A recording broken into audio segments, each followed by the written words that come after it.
Welcome to another episode of Unleash the Hero Within, and today I find myself in Sesimbra, Mar e Mar. Entro mare mar. Entro Mare Mar. A beautiful resort, beautiful view of the ocean, which you're kind of missing now. But that's not the point of this podcast, because today I'll be talking to Eric Bourgault. Did I pronounce your name correct? Yes, you did. All right. You're from Canada, but you moved to Portugal 5 years ago. 5 years ago. 5 years ago, but you're also moving back to Canada. I am. Okay. So, well, let's dig right into it. Tell me about your childhood. What was it like growing up for you? Where did you grow up? What were your parents like? What did your childhood look like? My gosh, you got that much time. Nah, you have to compromise it. You have to. Long story short, I would say that I was born and raised in a very normal family. My dad was in the Air Force. Mm-hmm. And I have a brother. So we grew up on an army base. And I think I was a bit isolated from the rest of reality.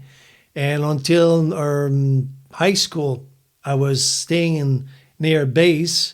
So we went to a big city, in fact, near Montreal in Quebec. And I then realized, wow, what a difference.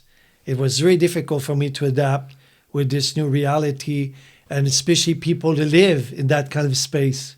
So I would say my childhood is pretty much a time where I had to deal with my differences. I was bullied a lot, okay? But I think I was not very clear about what I was trying to do on this planet. So my childhood, it's pretty much the reason of what I became today, which is the opposite of what my parents are and what society is trying to teach us to be. Okay, so what, in your opinion, is society trying to teach us to be? You know what? I often talk about the penguin syndrome. Tell me what to do, how to do it, and that's it. To me, that's pretty much the bottom line of what society is, according to the system. Don't ask questions, don't try to do things differently, don't challenge the authority or the status quo. And it's pretty much what I've done my whole life. So as not really, how can I say, I became more like self-assumed around the fact that I'm a rebel, that I'm a black sheep and so on. But I would say that my years as a child was very painful because I was trying to fit in. And I realized there's no way to fit in if you don't fit in. Okay, so I'm sure your parents had a handful with you then. Oh my! Especially when you were growing up, going through adolescence. Yes. Okay, so did you, as a child, know what you wanted to become later, besides a rebel?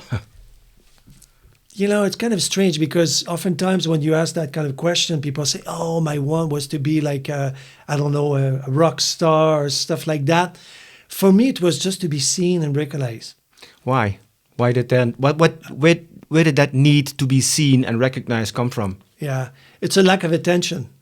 I would sit with my parents next to me. They were watching TV and I was completely ignored. So it was really painful. And I saw the same evidence when I was with my friends at school, when we were sitting at a table. So I made it a commitment that one day I would be seen and recognized. Mm-hmm. I remember the first time I saw the American president won the election. So there were masses in front of the White House. And I said, I want to be like this guy. Mm. So I started... President of Canada. Why not? But the point is, I was always trying to get some attention. You know, Later on in my life, I became this kind of showman. Because of that, I was savvy for being seen and recognized. So being on a stage was the ability to get people's attention long enough to feel that you belong somewhere, you know? Mm-hmm. So your parents never gave you that attention? Your father was in the Air Force, and your mother, did she work as well? No, she was staying at home. Oh, she was staying at home. Yeah. So it was her job to look out for you and give you all the attention and everything you needed, but you never felt that? Never felt it because I was very needy. So it's not so much about my parents. Okay. It's more about me. Uh-huh. As a left-handed, super empath, super sensitive, who always see things differently, a natural fixer and so on, I was in need for some attention. So anytime that we were talking about, like say, something that belonged to the world of the normals, I was feeling very anxious because I was always curious. I was always trying to push myself, trying to understand things differently. I was feeling at my best when I was bullied. okay, in my family, with my friends at work, and it went on for years because of that. Okay, so you were feeling you're being bullied, or were you actually being bullied? I was bullied. Bullied, and Oh, because why were you being bullied? Because I was different. Okay, different how? Different in my way of thinking, different in my way of behaving. Can you give me an example? What are the thoughts that you were having then, and how did you behave when you were like a teenager? Yeah, like a teenager. I don't know. I was in kindergarten, and in kindergarten, you're supposed to obey the rules, from the teachers. And I would be sitting in a square box playing for hours, careless about the instructions, careless about what others would do. I was living in my own world. Okay. And it went on like that in all of the schools I've been to. And furthermore, as I joined the Canadian force, like my dad, I realized that, I was very different. And even if there was some punishment involved, I would still act and behave the same way. Okay. So, but I can imagine, eventually you come out of school, right? You had to find a job. Yeah. Did you feel a lack of attention with the jobs that you had? So were you trying different kind of jobs to see where you could fit in the most? I've done so many jobs in my life. I was a busboy in a restaurant. Then I work as a mascot. I've done everything and nothing, and things that have nothing in common with the other jobs. But what I found is that I was always trying to do things differently, to a point where people were always annoyed by my presence. Okay. It was not because it doesn't make sense. It was because your job is not to manage this place. Your job is just to clean the dishes. But I was like, but if we do things differently, maybe it can be faster and better. So I was always this kind of guy with a neurodiverse background who would see the big picture. That's the world of the left-handed, as I've learned later on in my life. So for me, it was impossible to keep it shut, because my brain was very active and reactive. And I started to notice that when I was doing that in environments such as the hospitality sector, managers were not really happy or very satisfied about my presence and attitude. So I was labeled as being someone with a bad attitude. So what happened at school, what happened in my childhood, it's pretty much the container of all the resources that I've been using in my life to this day. Okay. So what has that attitude brought you so far? Because now you're 50 years old. Yes. You could say you're past half, right? Yeah. Probably. Most likely, let's put it like that. What has that attitude brought you? Did it brought you joy, happiness, because you could try out all different kinds of jobs? But also, I can assume you got into a lot of problems because you were not obeying the rules is maybe not the right word, but you were not doing as you were told. I was asked to do. Yeah, exactly. Well, I'll tell you what, if I'm very honest with you today, I would say that it was very painful, but it was almost necessary. To me, it's about the school of life, how you graduate from school of life. It's not about the paper you can get from any universities or schools, but it's about life itself. And it gave me the ability to be resilient in face of adversity and challenges that I had to go through. Okay. So, in other words, I've never been able to fit in like my brother does so well, and other people around me, my friends and so on. But I was able to, go through many obstacles without losing myself. I was able to build this kind of constancy, to turn things in my favor, meaning that even though I had to go through a series of breakdown in my life, physically, emotionally, and so on, I always found the courage, but also the resources needed to switch over to the good side of things. Okay, let's talk about the good side, because I can imagine if you're only facing adversity and you're teaching yourself how to deal with that, and from that point move to a better place, then the question is, have you ever found that better place? Or is it a constant battle? Okay. I did, but at the same time, look, again, this is why it's a bit tricky, because if like a normal look at me from the outside, he may say, dude, you don't have a house. Dude, you don't have like a car. Dude, you don't have like a girlfriend or a family. But what they don't know is that even if I don't possess that, I'm free. I feel more confident, again, more resilient, and have a sense of purpose. Okay, so what is your sense of purpose? A sense of purpose where I can use my difference not as a burden, but as a contribution to create a better world. Okay, so how would that look like? What is a contribution you would like to make the world a better place? So it took me years to understand that part, by the way. It's not because I opened a book one day or heard about someone on a podcast. It's been years and years and years of hard inner work. I'm not talking about the external stuff. Because the fact that I was not able to know who I was, okay, I had to compensate and binge in all sorts of addictions, which got me in even more trouble. Okay. So eventually I got out of it and I was like, okay, I got years of addictions behind me. What kind of addictions did you have? Mostly alcohol and, of course, porn addiction. Because for me, I was trying to compensate something I couldn't find in the real world. In other words, I was trying to, how can I say that? I was trying to get the attention needed. I was trying to feel a sense of comfort, a sense of belonging, and all this stuff, and I couldn't do. So I had to figure another way to fill up the gap.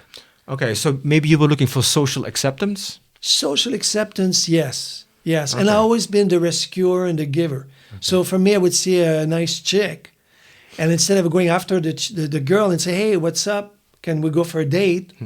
No, I would be like, yeah, but you're a good guy. So you need to find someone who might need a girl like that. So instead of being look after my needs, being respectful of my limits in this case, I would always find ways to help others. So that's how I was a matchmaker in the past. Yeah. And because I couldn't fill those needs, I would then use porn addiction. That at first it was really innocent. It was just reading, Playboy magazines, remember?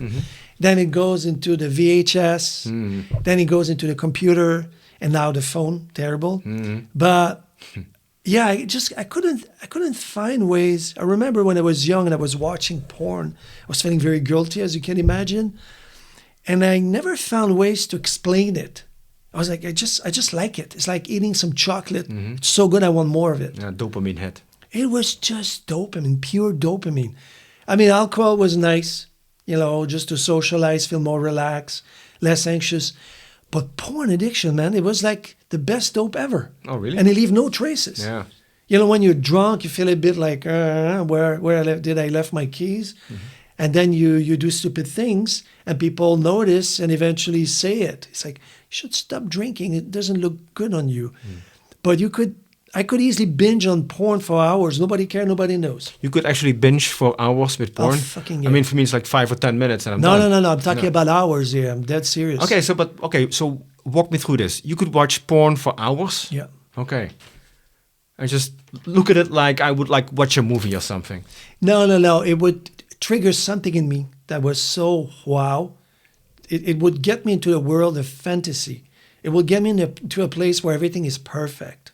Now, as you can imagine, when I was switching off and was back in my normal life, it was that boring. Yeah, because how does, when you watch porn, you get this visual of how the perfect sex would look like, which is of course not true. So how does that affect your sex life in real life? It was very difficult. I had girlfriends in between, I had relationships, but I always felt guilty because I was like, what if they know what I do in my private time, when I'm on my own. Yeah, but don't all men watch porn? Or at least, 99%?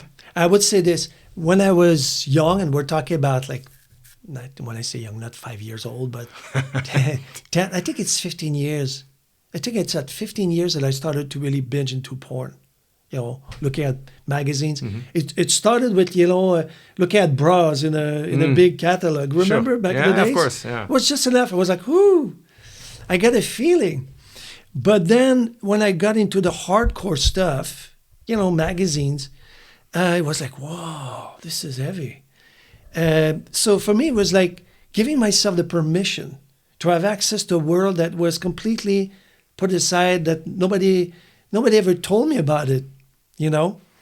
How can I say that? It's almost like there were absolutely no ways to replace the feeling.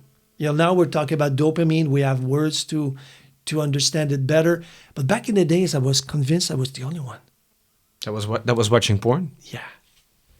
So I had to carry that kind of guilt for years. Oh, sorry. I had to carry this kind of guilt on my shoulders for years, you know. And it went on like that for ages. But why did it make you feel guilty? Because I was under the impression that I was weak.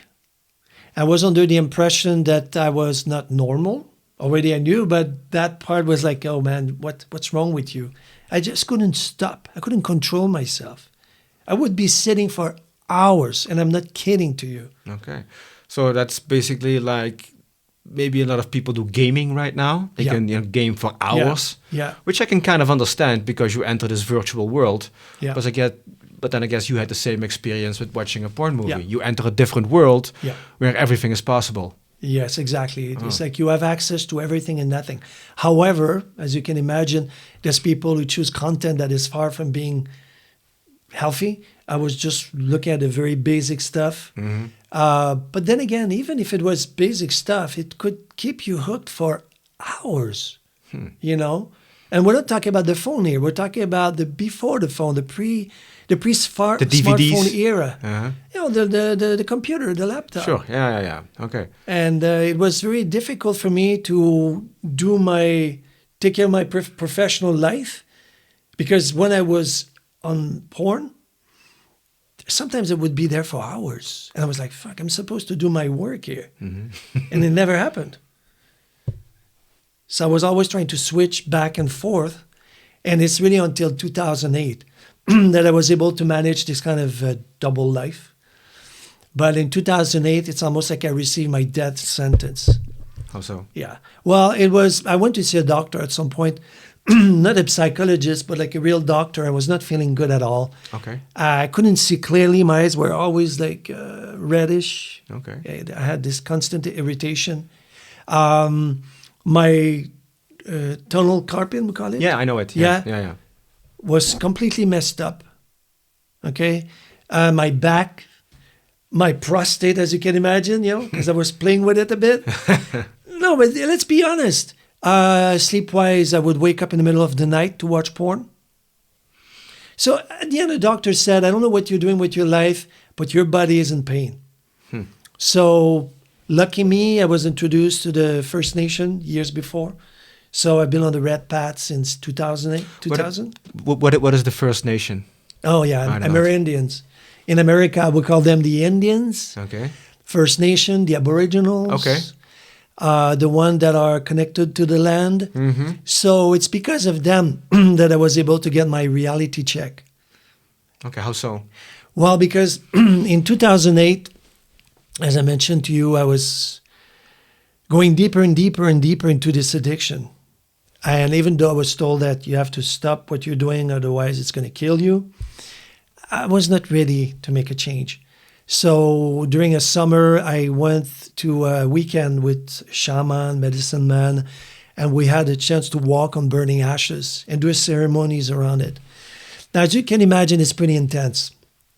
And at the end of the ritual, as the shaman was talking to us about what we can expect for what comes after that, I got into a near-death experience.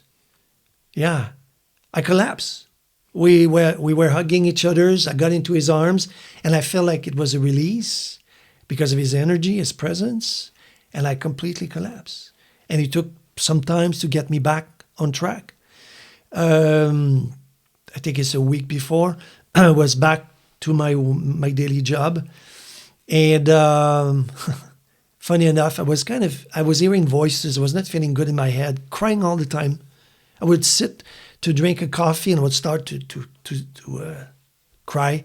And I was like, oh my gosh, something is wrong with me. I was wearing sunglasses and everywhere because I was like, what if people see me? Mm-hmm. I was troubled. And as an MC, right, I was doing like all sorts of events. I remember one night I was doing a wedding and I'm at the DJ. and I don't feel good. And I feel like, wait a minute, where am I? What's going on here? So at the end, I said, people, I don't feel good. I don't know what's going on with me. So I went to the bathroom and I started to puke blood. Wow. Pure blood. And I was like, I'm sick. Call an ambulance for me, please. And it was difficult for them to understand. Everyone was on a party mode and I'm supposed to be the cool guy. Hey, hey, hey. Mm-hmm. And I'm not the cool guy anymore. I'm completely off. So anyway, I went to the hospital under blood transfusion. And my girlfriend back then said, Eric, you were asleep for 24 hours. I got into a coma. So as you can imagine, I was really concerned about my health, especially my mental health. So I did what most people would do in this case. I went back to see the shaman, the medicine people. And they said, Eric, you've been called. There's no such thing. Forget what you've done before. Forget what you had in mind. You've been called. You have to go and find your answers. And that's why I got into this journey in 2008. Because just before, as if it was not enough, I was back to my addiction. You know that story of an addict. Mm. And I remember sitting in front of my computer, and I probably went on for easily 10, 12, maybe 14 hours watching porn. Non-stop? I'm not afraid to say it. Jesus. I had that much energy here. Damn. And eventually I saw the life force coming out of my body. The blue, the chi, the energy coming out. In a moment when I saw that thing, I freaked out and I stood back. I was like, oh my gosh. I was like, my heart was pumping like crazy. I saw entities on the screen. I'm like, you got to be careful, man. This thing is trying to absorb your lifeline, the life force, as we call it, the chi. And again, you don't see it until you go that far, that what we call the point of no return. So that day I made a commitment, okay, that I had to find a solution to this problem. And even if I looked around and spoke to psychologists, psychiatrists, they all brought me to the same place. They say, oh, well, online addiction is not recognized. So we may have a program for you online that's new. I'm like, dude, my problem is online. Mm-hmm. So I go into a AA meeting back in the days. Mm-hmm. I say people, I'm sober. I've been sober for 12 years now.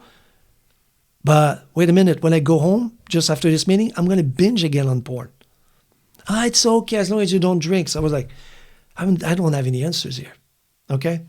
So I was stuck.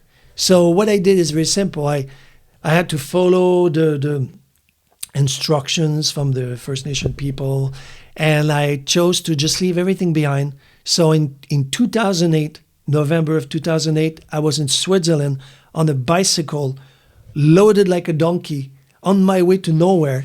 I had only one thing in mind, is to find a solution to recover from this addiction.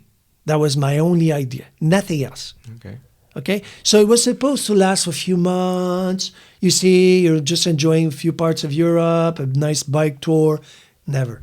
It went on for years. And in between, my father passed a few months later. And I realized that, you're on a new path. You have to follow your calling. And I found that my sense of purpose was to help others who are going through a similar situation. Okay, but first of all, you found a solution for your problem? It happened in the same period of time. Because when I arrived in Switzerland, again, no experiences. I've traveled intensively when I was young, but I've never been to Europe or Asia. So it was my first time ever, completely disorganized. Funny. And remember, in 2008, just before the smartphone, and I say it out loud, if it was not from the fact that I was able to pull the plug before the smartphone was in, I would be dead by now. Because the smartphone is extremely sneaky.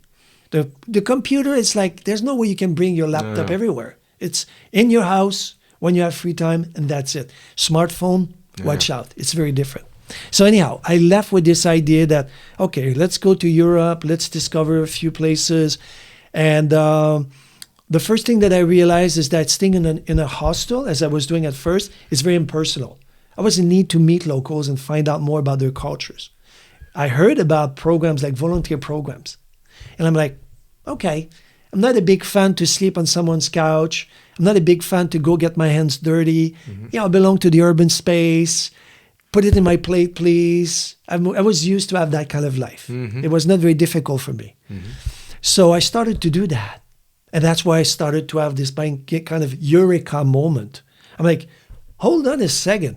I've been here for a few days and already I feel much better. I got my eyesight back. My back is completely healed. My wrist, my body I was resurrecting from years of addiction, online addiction. I'm like, oh my gosh. So I started to write down a plan about a digital detox retreat.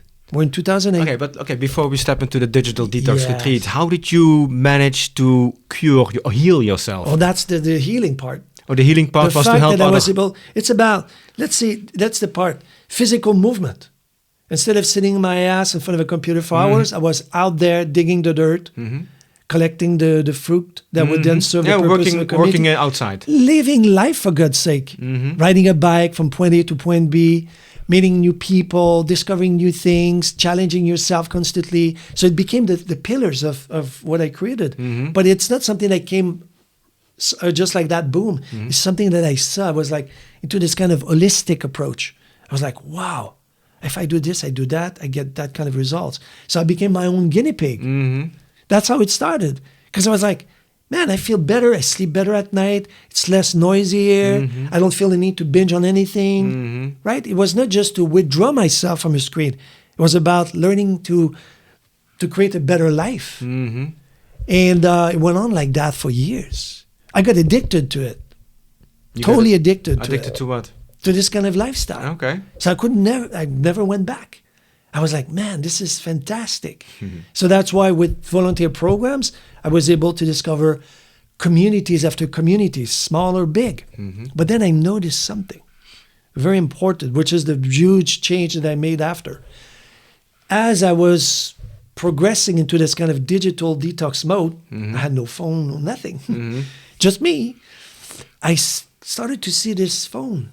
Everywhere I would go, people would say, we need help. We are in a remote location. We're, I don't know, into yoga, blah, blah, blah. But then I saw that they were carrying this black screen everywhere, the phone. And I was like, hold on a second. I'm not the only one. I saw they were always on that thing. If they were not sitting in their office, playing on their computer, they were always on this other screen. We would sit at the table with the kids, the screen.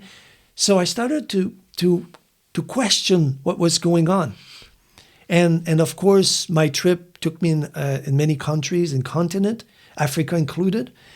And I was shocked sometimes where I would go into a place like Tunisia and I would ask for water. I'm thirsty. And the guy's on his phone. Back in the days, the flip phone. And I'm like, dude, he's completely disconnected. He doesn't even listen to my needs. So I started to be like, maybe, just maybe, what I've done could serve a purpose. And as I was going from one community to another, I also realized that many communities have what we call a space, agriturismo. So they have a farm and they welcome people to stay as guests. And I was like, wow, that could be a place for people to have access to that kind of healing. It's a healing space to me. So I got into this idea, always riding my bicycle from one place to another and build a dream, this vision. But what I found as year went by is that, yeah, it was pretty cool, but people were going in a different direction. Smartphone was out, Wi-Fi was in, remember? It was crazy. And someone said, why don't you try to do a business with that thing? So it started with cycling retreats, encouraging people to unplug, failure. It got into Digitalks, which was the first part of what I created. Again, creating events to encourage people to unplug, failure. And it's just a road of failure simply because I was going the other direction. Now that I was recovered from my addiction and people were starting just to taste it, there were no ways to connect with people at that point. So I was living in a bit in my bubble. And that's why I got into a depression. because I was like, hold on here. I'm trying to help people, help them improve their social skills, help them to step out of this screen. They want more of it. What am I going to do? I felt alone. I felt confused. I felt angry at the world, really. And just, I keep it very short and sweet. But when I went back to Canada after a few years, I couldn't travel for forever. I was on my way to a psychiatric hospital that day. True story. And on my way to the hospital, there's a park. I saw a bunch of people laughing for no reasons. I'm like, okay. They said, come and join us. Sure, I did. And the impact or what happened while I was there was as powerful as what I've discovered the first day that I started to do the volunteer program. I was like, beam, beam, beam, beam, beam. Connections with people, movement, self-expression, purpose. It's all there. And the best part is we don't take ourselves seriously. Because I was so consumed by my ideas that I was not able to slow down. I was addicted to this idea. Okay, digital detox for me, pure addiction. Not afraid to say it. So after the session, I was like, oh my gosh, that is the part that is missing in my offer. For people to loosen up, to laugh, to really learn how to connect with each other's and nature. So I became a teacher, started to do my classes and so on. And of course, I was able to skip the psychiatric hospital and all the medication, recover from this depression, and find ways to build some resilience. Because I had to go through it. Like now I'm 50, and I would say that this path, this journey from digital detox only brought me, I will laugh about it. It's always been about a no, maybe we'll think about it. Even if I bring all the arguments in the world, people prefer to be in a state of denial and negation. Yeah, also maybe, I was just thinking about that. I think we all can agree that we know that social media and being addicted to porn or other, it doesn't really matter. Social media, spending too much time behind your screen, that is not good for us. Yeah. I think we all know that, right? And maybe it's not that we need somebody that's telling us that's not good, but we need somebody that's going to tell us what else is out there. Yeah. Because we know it's not good, but it's like, do you have a better plan? And yeah, you can go out for a walk on the beach. Yeah, okay, I'll do that. I'll do that for 1 hour per day. That's great. What else is there? You know, it's. Yeah. I think maybe that we are losing our sense of purpose a little bit. Yes. Because the world is changing. So instead of other people telling us what's bad for us, which we kind of know, but we're kind of, putting that away, it's, well, come up with a better plan. Yes, come up. Totally, so then what is the better plan? And it's not about, let me help you with your porn addiction. That's not the plan. No. The plan is, I have something much better for you than your porn addiction. Yeah. So what is that better plan? Well, I always say that out of what I created, DigiPause, that the wellness by design is there to support people without having to relate to someone like a coach or a doctor. It's about, who am I? What's my purpose in life? What is it that I like to do? And once you put it all together, you have it. So you lower your distractions, because the time we spend on social media, I'm not any better, by the way, okay? If I binge on social media, it's because something is lacking in my life. Yeah, absolutely. But the moment that I know what's lacking and I can turn it in my favor, I don't have time for social media anymore. Yeah, that's true. But also, who wants to be confronted with what's lacking in their life? That requires you to take a deep look inside yourself. Yeah. Because the reason we are on social media, and if it's Netflix or porn or whatever it is, it doesn't really matter. It's because we feel that we are missing something inside of us. The FOMO is there, yeah. Well, I don't even think that we experience it as FOMO. Because if you ask people, why are you so much on social media? They will not tell you, well, it's because I'm missing a sense of purpose in my life. Although they know it's there. Yeah. But if you want to discover your sense of purpose, that requires you to go, that's going to be very painful. It's the path. Yeah, it's the journey, right? Yes.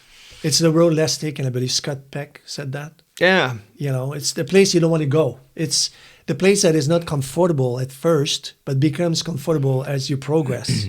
Yeah, but also we created this world where life can be, and for most people, is very comfortable.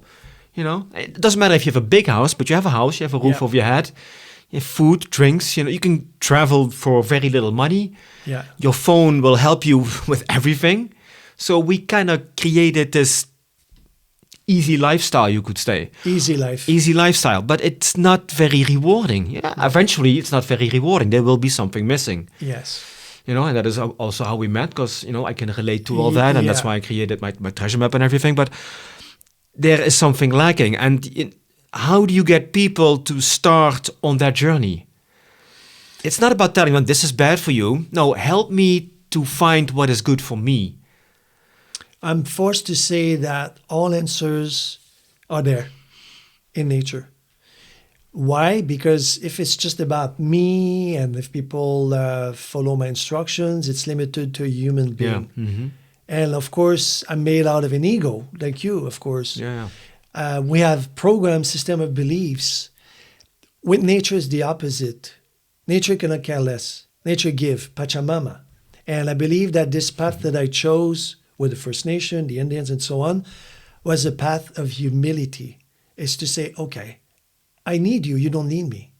Oh yeah, absolutely. That changed the whole dynamic. Mm-hmm. So when you go back to the land and you're like, you know, this is me, and this is what I'm doing because I feel a sense of disconnection, you know? Yeah. So you're trying as hard as you can to get people's attention. This notion of instant Sure. gratification, that's where it's coming from. Mm-hmm. So if you say to someone, you should not do that, it's bad for your health, who cares? Because coping mechanisms are in place to preserve that, to assure that it's fine. Yeah. And again, the difference between chemical substance abuse, because I had a chance to work in mental health and addiction, is that if you have that kind of issues, slowly but surely you will see it. Your body will start to respond to the problem, you know, and send you clear signals. With online addiction, it's not the case. It's a slow killer. It's a silent killer. That's why the majority is facing the same problem. Yeah, it's a sniper and a sharpshooter. Yeah, and nobody is willing to react to it because they're just waiting. And now we're starting to see the impact of digital dementia at an early stage, digital obesity, as they call it now. They have different terms. Digital obesity? Yeah, because people are feeding themselves with so much information. Oh yeah, they're not... The brain is not able to process that. And I had a chance to work with neuroscientists because I had injuries, concussions, and I was trying to find, again, same story, solutions after solutions. And what I came to understand coming from them is that the brain is resilient. The brain can create new neural pathways. However, if you're not helping it, it will cause the opposite. That's why you see now people with strokes at an early age and stuff like that. And I found that when you're in nature, you have all the answers you need and more. You know, you don't have to think about it too much. It comes to you. It comes to you, yeah. Boom. It's about disconnecting from the world and connecting with Earth. Exactly, effortlessly. So we're lucky, right? We live in a beautiful place. We can be at the beach in a minute. But here's what happened. And this is a living conundrum, and this is what most people are facing these days. Some people have the luxury to live here, but they never take time to go out. I mean, just to go out barefoot for half an hour, we're not talking about days, just a few minutes a day, is enough to change your system upside down. Yeah. Let go of all the acidity that is killing people slowly but surely and build more alkalinity. Now, again, when I say that, I may sound like, okay, he's going to tell us what you should do, not do, blah, blah. But if you use common sense, I always prefer to suggest common sense as the metric. Go and sit for yourself. And you'll be like, I feel more relaxed. I feel more quiet. I feel more grounded. I have more energy. I feel more peaceful. You got it. So you don't have to argue. People face the evidence and like, I love that. I want more of it. So that's why when I created this Wellness by Design, it was just for me at first, I was trying to find a way to not just recover from it. It's not just to recover from the addiction. I was trying to survive from the impact of it because it left me with lots of heavy mortgage, right? So the basic of the Wellness by Design is to counterbalance the side effect of an addiction by design, because it was conceived to be addictive. You know, the best neuroscientists, psychologists, all of these guys worked their ass off for years in places like Stanford University to assure that what we have in our hands are meant to keep us trapped. Look, money. Okay? So I have absolutely no need to excuse myself when I say it publicly because I'm one of them. I bought into it at an early stage. And I feel blessed and honored that I was able to go to this freaking ban in your face. You cannot go, when you go rock bottom, there's no way to argue. Well, you're dead. You're down. You're down, man. You're down. You're not going any further. You're down. I'm glad that it happened to me now, but back in the day, sorry. Because if it was to be now, there's so many ways to escape from it, It's very sneaky. Yeah, it's everywhere. Yeah, especially nowadays with all the wellness apps. Like, okay, I'm addicted to my screen. So I'm going to install an app. Yeah, like a meditation app. Like, so at least I'm meditating, but I'm still on an app. It doesn't work. It's like we're just shifting the problem to another place. And we're always living with this problem that is causing so much morosity, making people feel heavy, unhappy, and unsatisfied. That's why we're facing a mental health epidemic. Okay, but is the solution as simple as going back to nature? It's part of it. Yeah? It's the starting point. Okay. We can argue for hours. Yes, no, maybe, I think. But I love the heuristic approach. You can talk about the benefit to go for a swim, like the Wim Hof effect. Yeah. But you can just jump in it in a moment. That's why sometimes you see masters who will just push you to force you to get out of your head for a minute and realize that, holy shit, yeah, I was not even able to realize that I was stuck in my head. And I'm very grateful for all the teachers who came in my life. They were not always nice and easy to live with, but their teaching made a huge difference in my life, right? Sure. Because I became what I am today. Yeah, now you are a teacher, and there's this quote that I'm reminded of that goes something like, we teach best what we most need to learn ourselves. Yeah. Because every time you repeat it to somebody else, you're reinforcing it inside of yourself as well. Yes. Which only makes you a better teacher. Yeah. So the more you teach, the more you become a better teacher. Yeah. Yeah. It needs to be part of your everyday life.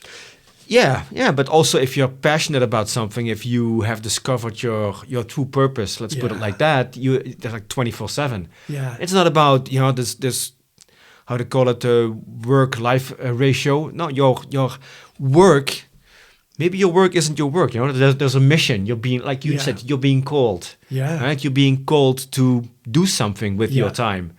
Yes. So it's less superficial, it's less shallow, it's more profound. Oh, definitely. It nourishes you. Yeah. Just like you with your podcast and your amazing work.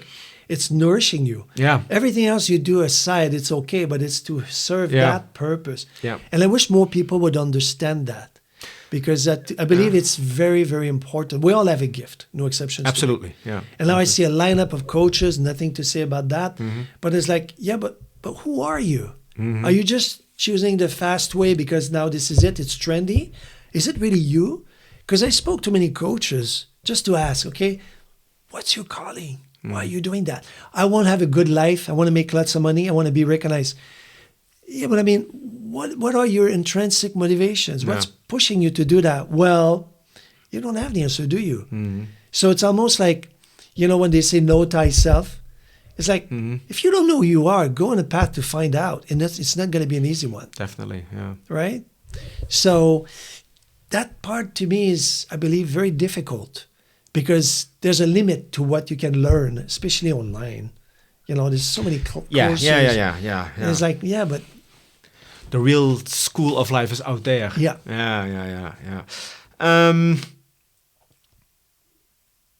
Let me see if I can find a nice question for you. What is one of the biggest challenges you are facing right now, and how do you deal with that? Yeah, it's a challenge.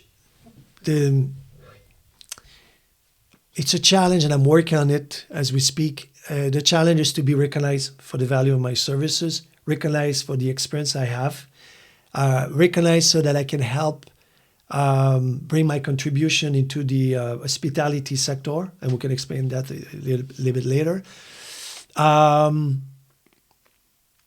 I found it difficult really because now more than ever with AI, people can easily borrow stuff that is completely impersonal, right? You probably saw that around. Nice website, nice profile on social media, everything, but it's not them. It's just the end results of AI doing his work. Works really well in the world of the rationals and people who want to make money out of it.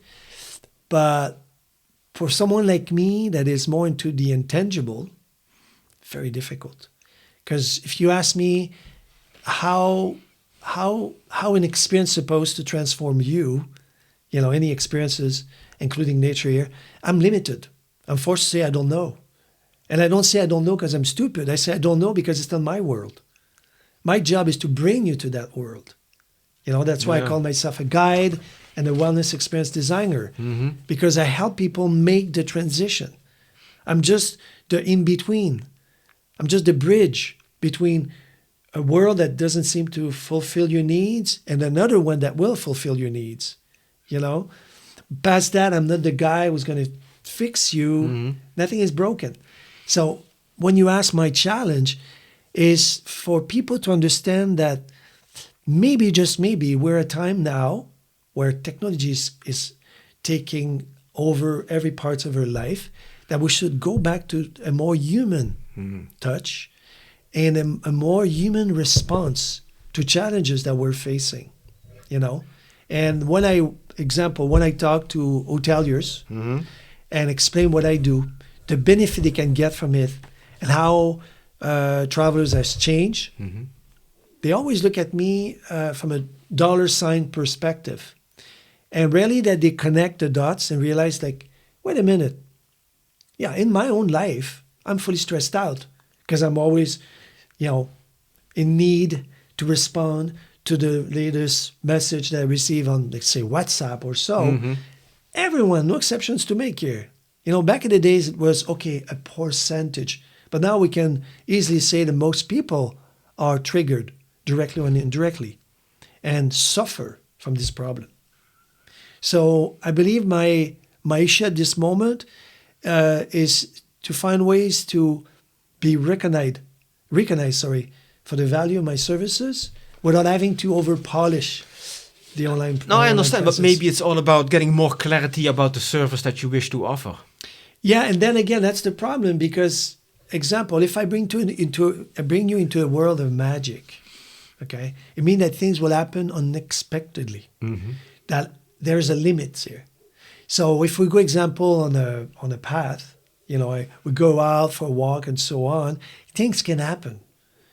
So if I over stress on the content, how things are supposed to happen and so on, we might miss the big picture and an opportunity. If I talk about my journey of recovery, nothing was planned. I had to be in this space where it was it was really mystical. You see what I mean? Yeah, sure. Mysticism. So as much as we can put a label, it's nice, there's my job, this is what I do. But we need to leave some space for the magic. Absolutely, the unexpected. Exactly. Yeah. That's miracles. Yeah, absolutely. I think maybe that we also have come to this period of time that people want to know what they can expect. Yeah. But if you know what you're going to expect, that sounds, I don't know, kind of predictable and maybe even boring. It's pretty boring. Yeah, so because if somebody's going to tell you this and this is going to happen, okay, well, you can have an opinion about that, but that's not how you're going to figure yourself out. I think you're going to get to learn yourself better when you're being presented with those unexpected moments, whatever they are. In all of the work that I do, I run play shops as an example, and laughter is always part of that. It's not just laughter. Laughter is a device, just like cycling. So people sometimes get confused. They call me and say, hey, are you available? We need someone to come and make us laugh. I said, dude, this is more than just laughter here. This thing will knock your socks off. It's going to transform you, but I have to be careful because if I see too much... over expectations. So what I do is I do my class, and after, when I open up the space and ask people, so how was it? People are shocked. People are shocked. They say, I don't know how you do it. but I feel much more grounded, more relaxed, more at ease. And when they arrive in the space, they feel all stressed out. Sure, yeah. So I use some magic. I'm an Aoka. I'm a spiritual clown. That's the real definition that we give with the First Nation people. A super empath, okay? I'm a healer. But you don't want to bring that on social media. That's just a big ego. Yeah. Look at me, I'm a healer and shut up. Yeah. That's why I was able to have access to so many healers in my life, okay? Because they don't show up by saying, hey, I am a shaman, this. No. They work in a bike shop. They work in a restaurant. It's about the way you engage with them. Start with the eye contact, soul to soul. Start by asking questions and showing that you care. So respect, humility, honesty, and so on. Then you can build something, and later on they will take you on this journey. Yeah. And I would just say that part because I think it's important for people to know. Nowadays we have a load of them, right? Shaman, medicine man, yoga teachers. I swear to God, since the day that I started to go after them, hey, you have a nice website and so on, they're the most broken dude that I've seen on the planet. And they're causing lots of sufferance because they're not doing it for the reason that we talked about. Yeah. It's not because of a sense of purpose. It's about, hey, I can make lots of money. Yeah. I can be seen, recognized. It's an addiction. Hot and trendy and makes money. Yeah. Yeah, sure. Yeah. That's why I said people go back to nature. You'll find all your answers. And if you need a guide to take you there, I'm here. Yeah. But past that, it's not about Eric. Yes, I have my story in the back. That's the substance. But at the end, it's not about me. It's about them. Yeah, and I can understand how challenging it can be to convey that message to other people because, I'm in a similar journey. So Yeah, you are. So on a scale of 1 to 10, how would you rate your life right now? Well, it depends, eh? When you say it from 1 to 10 in terms Not of... overall happiness. I went back to a monastery a few weeks ago, Buddhism monastery, and I was there with the monks meditating all day, and I realized I was extremely exhausted. My mental being very exhausted. And then I look at them and I had a chance to speak with them and ask, so what's the meaning of happiness? So if I was to ask them from on a scale of 1 to 10, and their answers were pretty much, does it really matter? And I was like, oh, fuck.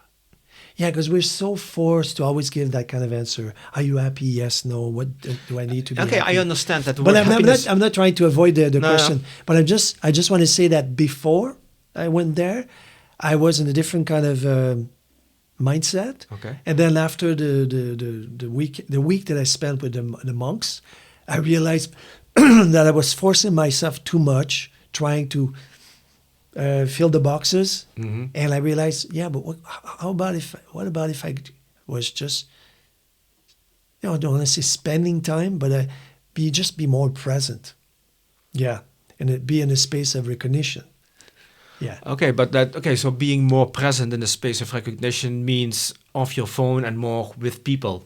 No, I'm not talking about the phone. See, that's the difference. Sometimes people put like labels on me. I'm talking about being more present with circumstances that are happening at the moment. As you know, it's pretty stressful and frustrating that hoteliers who could benefit from my services kind of put me and many others, by the way, not just me, aside because now we have AI. They are over digitizing all operations, faster, cheaper, more convenient. But the price to pay is like travelers don't find their needs met. Because the hotel is becoming a very impersonal space, Yeah. So I could be angry about it, frustrated, rah, rah, rah. Or I can just be at peace and just accept things for what they are, So that's why I chose to do that. I chose to just make the shift and use lots of laughter, right? That's the medicine. Laughter is and the then medicine. this kind of, so what? I'm alive. I'm functional. What else? I don't drive a fancy car. Who cares? Do I need a fancy car? Do I need a fancy house? I mean, the house we're in now, it's not my place. I don't possess anything, but I'm fully functional. I am who you see now. My head is not spinning around with other things I have to do. So I believe that part is important. Now, it doesn't mean that I don't want to be rich, famous, and so on. Of course, I'm open for that. It's all there. I know the value I can bring to this world, but I'm not stressing on it. I'm not stressing on it. Okay, so let me take this conversation in a different direction. So imagine there's an afterlife. An afterlife, right? And when you die, all your memories will be erased. There's an app for that. I'm sorry? There's an app for that. Oh, really? Oh, great. Okay, so imagine there's an afterlife. All your memories will be erased. But there is one memory that you can take with you to the afterlife. So what would that memory be?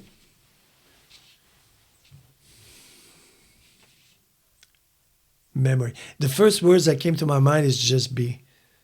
Just be. That's not a memory. That's not a memory. So memory would be... It could be a moment you spent with your father, because you just told me your father passed away. So maybe there is something, or maybe there's, I don't know. It's a very difficult question Thank because you. I feel like there's a lineup of options here, not just one memory. I would say the cats. I don't know why it came up to me, cats. The day that I remember I was in Quebec facing social anxiety, panic attack, agoraphobia. I couldn't find my way out. And where I was living, there were 5 cats. And I remember I was very, very, very stressed out. I look at them straight in the eyes and I had this telepathic exchange. And I was like, wow. I changed everything there.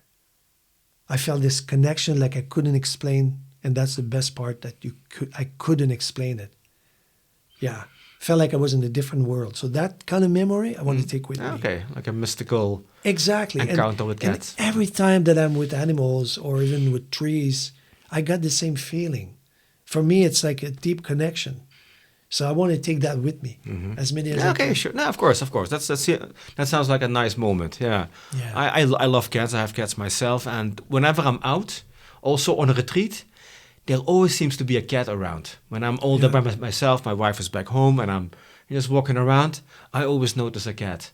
And the cat also notices me. So for the time that I'm on that retreat, the cat kind of stays with me. Yeah. So I like that. I like to have this, this special kind of connection with the cat at that moment. Because when you were asking your question, right, memories, I could have come with a series of, when I won this trophy or did that. That's mostly Who cares? Yeah, exactly. Because when I look at the animals, we have dogs on this property. I look at them, I'm like, so you don't even know that you have a name. You don't wear clothes. You eat the same crappy food every day. You've always been in the same place. I'm like, thank you. It's like, you're a master. And I laugh. I laugh heavily. Yeah. Because we're so complicated. You look at them and life can be so simple. Yeah. Life can be simple, but life can be simple, true. But usually we tend to not make it simple. No. So we do our best to make it as difficult. So here's a question for you. What's the lesson that the universe keeps putting in front of you? Oh yeah, that's a good one. Well, pretty much the reason why I'm going back to Canada, the lesson I have to learn is to be a giver, because I'm a giver. I've been giving free healing treatments for years, pretending that I was forced to do that because life gave me a gift and I have to use my gift for others. I never gave myself the permission to receive one dime for that. I gave away my ideas. I would walk into a hotel and tell people, hey, you should do this, this, this, and that. And some people, smart enough would say, yeah, that's a nice idea. But I never ask anything for it. And it's been like that for a long time, okay? So now part of this process is to go back home, own and recognize that, okay, I have special gift. Now it's time to recognize them and stop being a giver, because I have needs like anyone else. And I think that by doing so, it will help me grow up and be an adult that is more responsible. Yeah. So it's about seeing the value in yourself and also seeing the value in myself, yeah. But also receiving something in return of that. Yeah. So not being afraid to receive. Yeah. So has that been an issue? A big one, yeah. Because look, in a very short and easy way, until 2008, I was working in the show business. I was making a decent living. Okay, I had my house, my car, my girlfriend. Things were fine. But I was not happy. And I was an addict. So in 2008, when I started this journey, I gave up on everything. I never looked back. Mm-hmm. And then I realized that the lighter I was, the happier I was too. Holy shit. So for me, I was like, I don't care. I don't have a business card. I'm just going to go around, help people. As long as I have a place to stay at the end of the day and food to eat, I'm fine. Mm-hmm. And I got into it. To a point where I never realized that I've changed my way of living. And to this day, I'm still doing that, because in between I went to to the British Columbia to live, and I was like, I'm back to the same place. Still feel this sense of the need for substance, you know. Okay, I was not binging on porn. I've been recovered for a long time now, but I was not feeling happy, dissatisfied, disconnected, and there was people around me. So for me, it's very important to remember that part, you know, because I can go back to it tomorrow and be like, hey, I got a new job, I got a new car, a new house. Is it going to make me more happy? Yeah. So it's also about going back home and trying to figure out what it is exactly that you need. Yeah. It sounds to me a little bit the part of the recognition I can understand, but it's also the part of recognizing your own value. Recognizing my own value. Yeah, that, you know, yes, you have a lot to give, but you don't need to give that away for free. Yeah. Right? There is value in the things that you say, that you give, your wisdom, your knowledge, your insights. And by not receiving anything in return, you're kind of diminishing the value of that to yourself. Well, I say this to you. I've been on a monk mode since 2008, okay? My father passed a few months after I started this trip. And my father was the example of a guy who would keep his saving, and I had the car, the house, and everything. Yeah, but I was like, that's not my life. I don't want that. I want to be free of choices that I make. And at the very beginning, when I started this tour, okay, again, I had no agenda. But I realized that, wow, life is much more expansive. You know, it can expand when you open yourself up. Yeah. You're free. You're not limited to conditions. You don't go and work at the same place every day. So I think that what I found over the years is that I've never been able to, again, look back and say, okay, fair enough, this was nice. It went on for a couple of years. Now what? So going back home will be a way to rethink about my future. There's no future, there's no such thing, but to really... your next step. Yeah. To see where I'm coming from, and instead of trying to justify what I became, is just to honor it. You see the difference? Because people are looking for that anyway. Sure, yeah.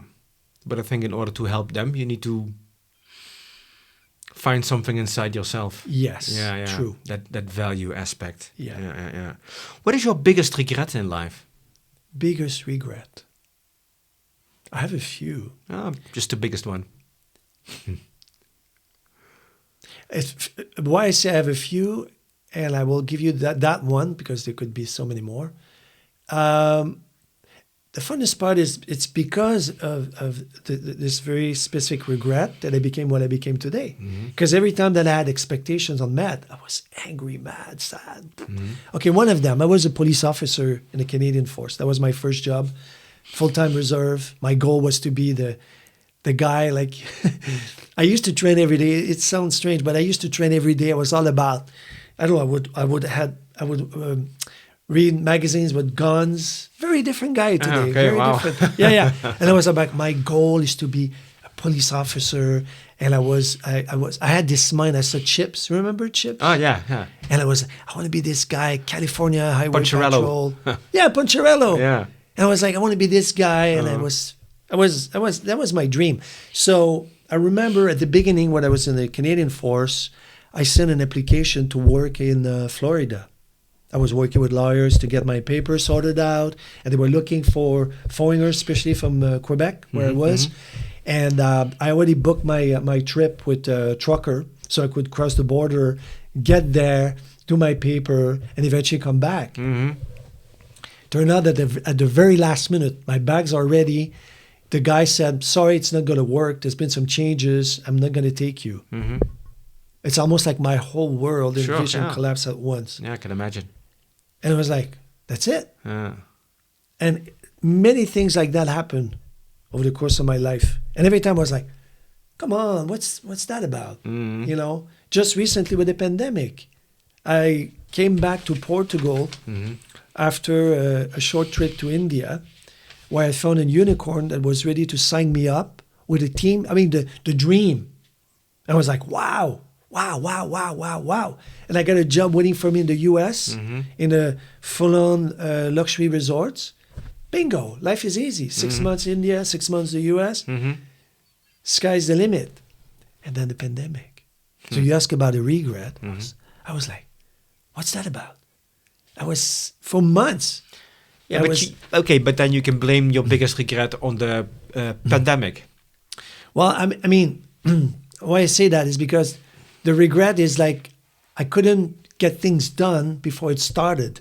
It was always about projections. A projection is 6 months' time and so on. Yeah, but you can be excited about the future that lies ahead of you, right? Yeah. But I think that it brought lots of regrets because I was too, I don't want to say lazy, but I was taking things for granted too much. Okay. Right? All right. And that kind of reality shock, not just for me, but for everyone, was like, okay, now it's time to be more, realistic. That things may not last forever as they appear. Yeah. There's this quote that I'm reminded by, man makes plans, God laughs.